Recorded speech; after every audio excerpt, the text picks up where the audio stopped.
If you want to add or change keyboard language on Google Pixel 11, first we want to go to Settings. Now over here in Settings, you should be able to scroll down a little bit and go to System.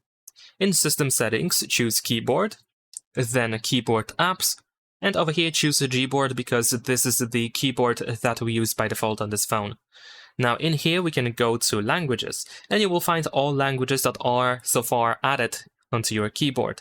You can press Add Keyboard in order to find some more languages that you might want to add. Of course, we can also search for a specific language, so let's say I'm gonna search for French. There we go. And you might also find a couple of different options for the same language. So if your language is used in different countries or different regions, then you might need to choose the specific country or region. So let's say I'm gonna choose here France. Besides that, we can choose the layout. We have multilingual typing, which we can toggle in here.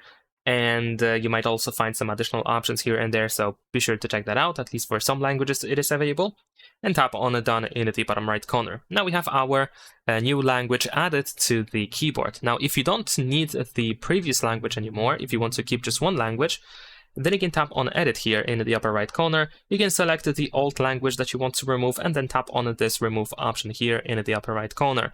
You can also grab by these lines in order to change the order of these languages if you want to keep 2 languages or more on your keyboard. And of course, you can switch between these languages while using the keyboard. So if you open your keyboard, here on the space bar, you will see what is the current language selected.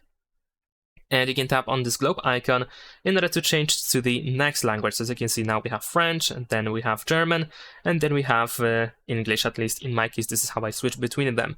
And sometimes you might see that we have a couple of languages written over here on the spacebar, and this is the multilingual typing. So we can, of course, toggle that back in the keyboard settings. And also you can press and hold your finger on the spacebar in order to see the full list of languages that you have added on your keyboard, so you can choose whichever language you want to use. And that's pretty much it. Leave a like and subscribe.